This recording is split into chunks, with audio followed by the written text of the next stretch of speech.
Hello, welcome back. Now let's have a look at another age range. Let's look at children from about 6 months when they begin crawling, they begin standing, they begin walking till about maybe 2 years of age. And let's have a look at the things that predispose these ones to injuries and what you and I can do as parents to protect these ones within the home environment. So now, 6 month old baby, he's beginning to sit. 8 months, he's beginning to crawl. 10 months, he's cruising around furniture. He's becoming inquisitive. He's becoming curious. He wants to know about his home environment. And the beauty with children is that they learn through exploring, they learn through play. So you don't want to cramp your kid's style. You don't want to keep him, boxed up, caged up, and limit his potential. No, you don't want to do that. You want to allow him to explore. But in exploring, if you're not careful, he can sustain a life-threatening injury. Some of them even die through the injuries they sustain as they crawl around. So let's look. What can we do to protect these children? What are they at risk of within the home environment as they begin to explore? But let me give you one clue before I continue. And this tip is that kneel down, go on your knees to the level of your child's height and look around your home environment. Then you'll begin to see so many hazards, so many dangers within your home environment that you and I from our level on high, we would never have seen. It's when you kneel down and you go to that level, that is when you see that your center table, the pointed edge, can damage your child in the eye. That is when you begin to see that the sockets on the wall can be a hazard to your child. That is when you begin to see that your flat screen or your plasma TV that is on a stand can be a danger to the child. As he holds the table, he's pulling to stand, the whole plasma screen can fall on him and then it can even kill him. Yes, it can even kill him. It's when you're at the level of the child, that is when you realize that your iron on its stand with the cord hanging down can kill the child. He'll hold on to the cord and try to pull himself up, and then the iron will come down, hit him on the head, and then he'll have a head injury.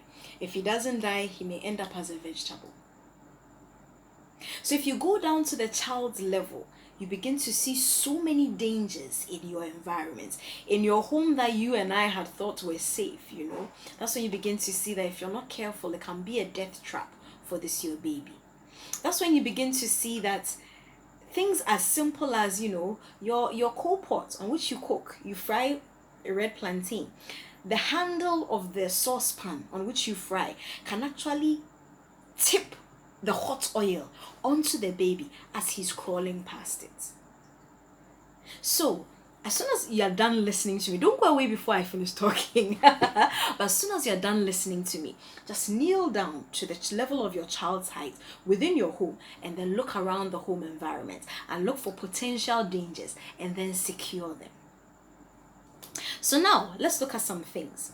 So what could you do if it is the tip of your table? You could plaster it with foam. I know. It looks unsightly. It doesn't look nice that I come to visit you at home and your tables are all sellotaped with foam. It doesn't look nice. But that's compared to the eye of your child. Which one is more precious to you? Is my impression of you that this girl's home has bandages all over, is that more precious? Sorry, is that more precious? Is that more important than your child's eye? I don't think so. I'd be amazed if you said it was. The most important thing is your child's eyes. So you may need to secure them by putting foam on them or by plastering them. When you finish ironing, you may need to take the plug out of the socket, coil it around the iron, and then put it on the ironing board. You may need to now consider securing your plasma television to the wall rather than having it on a table where it's unsteady. You may need to consider, when you're frying red plantain, turning the handle away from pointing outwards to where you are and turning it to face the wall or to be directly opposite to the wall so that the child can't pass there and then can't go and tip the oil on himself. If you want to keep your child safe in your home, it's not too difficult. All you really need to do is think ahead of the child. Unfortunately, many of us just like to wait for things to happen. But in keeping children safe, you can't wait for things to happen. You must think ahead of the child. Think ahead of the child and think to protect the child. My child is growing. He is crawling. He may want to pull to stand up. What's in the environment? May he try to hold on to pull? Can this thing capsize onto him? Yes, it can. Then you safeguard the child. You protect the child in the whole environment. Now, another thing, or another way I should say of protecting your child in the home environment, has to do with supervision. Like I told you earlier, these kids are beginning to learn, to play, to crawl. They are curious. Don't prevent the child from playing, but supervise. Let the child play under your watchful eyes. Sometimes we assume that I'm just going to put down oil, I'm just going to put down soap, I'm just going to pick up this, and the child is there alone. Nothing will happen. It's just a few minutes, it's just a few seconds that I'm away. Nothing will happen to the child. But it's not true. Children within few minutes are able to get into all sorts of scrapes that as an adult sometimes it's difficult to even comprehend. There was one instance in one of the places where I worked where a mother was sweeping, so she finished sweeping, she collected all the leaves together, and then she made it into a pile. She lit a match into it, set it ablaze. Her little daughter was playing nearby. Then the mother said, okay, I'm going to put down the broom, and then I'm going to pick up something, and then come and pick my little girl up. I'll just be gone for a few seconds. Nothing can happen. The little girl is not even looking in the direction of the fire. Wrong. The little girl saw the flames, the blue flame, the orange flame, the red flame, and she was enthralled, she was enthused by it. So she crawls towards the fire, and then she sits in it.